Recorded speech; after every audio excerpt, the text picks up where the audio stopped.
आपको तो सुनकर हैरानी होगी, आप भारत के नागरिक हैं, मैं भारत का नागरिक हूं, इसका एक कानून है, उसका नाम है इंडियन सिटीजनशिप एक्ट, वो भी अंग्रेजों का बनाया हुआ है।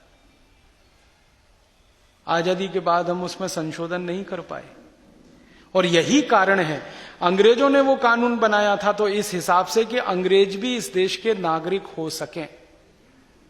इस हिसाब से वो कानून की ड्राफ्टिंग की गई है कि विदेश से आकर, इंग्लैंड से आकर, लंदन से आकर कोई आदमी भारत में रहने लगे और इतने साल तक रह ले तो वो भी भारत की नागरिकता का अधिकारी हो जाता है।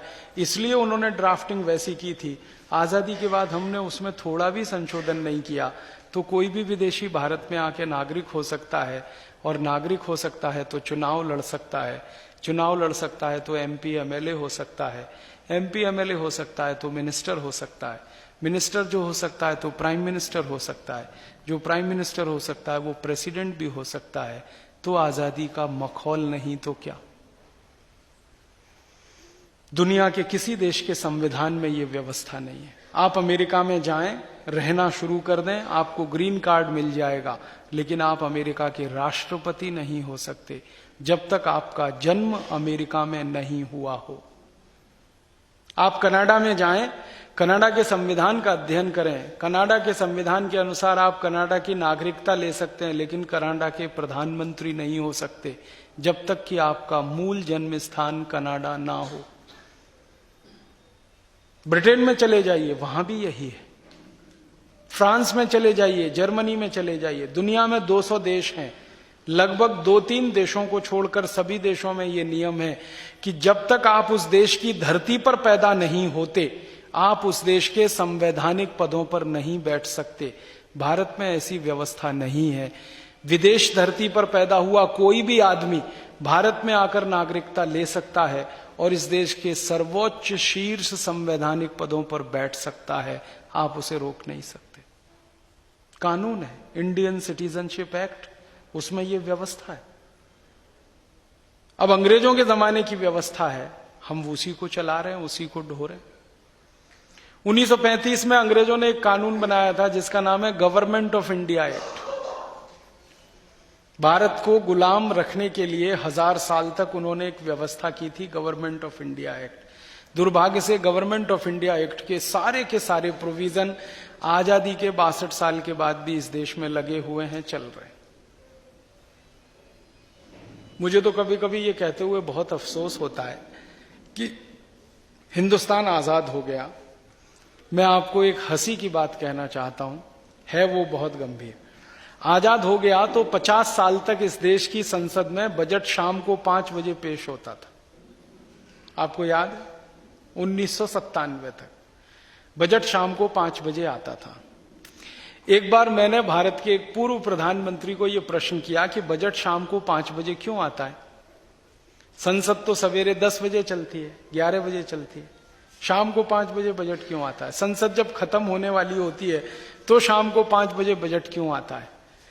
तब उन्होंने कहा कि यह अंग्रेजों के जमाने का नियम है। अब अंग्रेज जब इस देश की संसद में बैठते थे दिल्ली में, 1927 से अंग्रेजों ने संसद में बैठना शुरू किया, तो इस संसद में अंग्रेज बैठा करते थे। तो यहां जब शाम के 5 बजते हैं तब लंदन में सवेरे के 11:30 बजते हैं। अब लंदन में हाउस ऑफ कॉमन्स और हाउस ऑफ लॉर्ड्स में बैठे हुए एमपीज को भारत का बजट सुनना होता था, तो इसलिए यहां शाम को 5 बजे बजट पेश किया जाता था ताकि सवेरे 11:30 बजे वो लोग सुन सकें। ठीक है, 1947 के पहले ये चलता था तो हमने मान लिया। 1947 के बाद 50 साल तक ये क्यों चलता रहा इस देश में? क्यों नहीं बदला हमने इस नियम को? जब पूर्व प्रधानमंत्री चंद्रशेखर से मैंने कहा तो उन्होंने कहा वो तो अंग्रेजों के जमाने का नियम है। तो मैंने कहा अंग्रेजों ने ये कह दिया था कि हमारे जाने के बाद भी इसे मत बदलना। हमारी अकल नहीं है, हमारी बुद्धि नहीं है, हमको समझ नहीं है। ये ब्रिटिश पार्लियामेंट को सुनाने के लिए होता था। अब हमारा उनसे क्या कनेक्शन है, क्या लेना देना है? और जब ये बहस संसद में हुई तो किस दिन हुई? हिंदुस्तान की आजादी के 50 साल का एक उत्सव हुआ था संसद में, आप याद करिए, रात को 12 बजे 1997 में विशेष अधिवेशन हुआ। उस समय चंद्रशेखर ने यह मुद्दा उठाया और बहुत हंगामा हुआ संसद में इस पर। तब जाकर सरकार ने यह माना कि हां 50 साल से हम गलती कर रहे हैं और उन्होंने कहा कि अब इसको सुधारा जाएगा। तो अगले साल 1998 से बजट सवेरे 11 बजे पेश होने लगा। माने इस छोटी सी व्यवस्था को बदलने में 50 साल लगा। 50 साल। सोचिए हमारी आजादी का क्या अर्थ है। कभी कभी मुझे बहुत अफसोस लगता है, हिंदुस्तान की न्याय व्यवस्था में काम करने वाले जो एडवोकेट्स मित्र हैं, उनसे माफी मांगते हुए ये कह रहा हूं, मैं उनसे पूछता हूं, आप काला कोट पहन के अदालत में क्यों जाते हैं?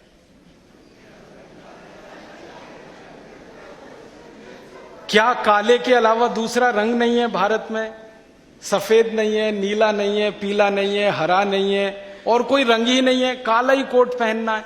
और वो भी उस देश की न्यायपालिका में जहां पर तापमान 45 डिग्री, 47 डिग्री, 50 डिग्री हो।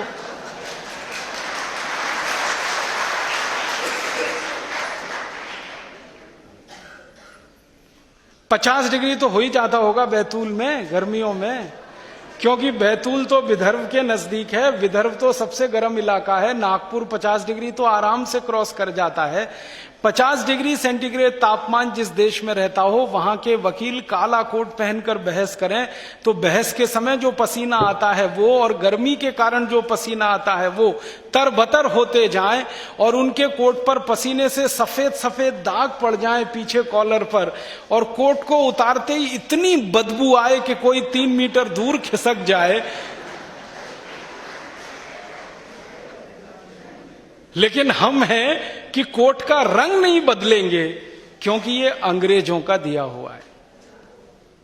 आपको मालूम है, अंग्रेजों की अदालत में काला कपड़ा पहनकर न्यायपालिका के लोग बैठा करते हैं, और उनके यहां स्वाभाविक है, क्योंकि वहां -40 डिग्री सेंटीग्रेड तापमान होता है, 0 से नीचे। भयंकर ठंड है, तो भयंकर ठंड है, बर्फ पड़ती है, साल में 6-8 महीने बर्फ पड़ती है। इतनी बर्फ पड़ने वाले देश में जहां बहुत ठंड होती हो, वहां काला कोट ही पहनना पड़ेगा, क्योंकि वो गर्मी देता है, ऊष्मा का अच्छा अवशोषक है, अंदर की गर्मी को बाहर नहीं निकलने देता और बाहर से गर्मी को खींच के अंदर डालता है। इसलिए ठंड वाले देश के लोग काला कोट पहनकर अदालत में बहस करें तो समझ में आता है। हिंदुस्तान के गर्म देश के लोग काला कोट पहन के बहस करें, 1947 के पहले होता था, समझ में आता है। 1947 के बाद भी चल रहा है। हमारी बार काउंसिल को इतनी समझ नहीं है क्या कि इस छोटी सी बात को ठीक कर लें, बदल लें? सुप्रीम कोर्ट की बार काउंसिल है, हाई कोर्ट की बार काउंसिल है, डिस्ट्रिक्ट कोर्ट की बार काउंसिल है। सभी बार काउंसिल मिलके 1 मिनट में फैसला कर सकती है कि कल से हम ये काला कोट नहीं पहनेंगे। वो तो भला हो हिंदुस्तान में कुछ लोगों का। हमारे देश में पहले क्या होता था ना, अंग्रेज न्यायाधीश होते थे तो सिर में टोपा पहन के बैठते थे, वो भी काला होता था, उसमें नकली बाल होते थे, पूरा टोपा लगा के अंग्रेज बैठा करते थे। आजादी के बाद 40-50 साल तक टोपा लगाकर यहां बहुत सारे जज बैठते रहे हैं इस देश की अदालत। और अभी तो यहां क्या विचित्रता है कि काला कोट पहन लिया, ऊपर से काला पैंट पहन लिया, बो लगा लिया, सब एकदम टाइट कर दिया, हवा अंदर बिल्कुल ना जाए, और फिर मांग करते हैं कि सभी कोर्ट में एयर कंडीशनर होना चाहिए। ये कोट उतार के फेंक दो ना, एयर कंडीशनर की जरूरत क्या है?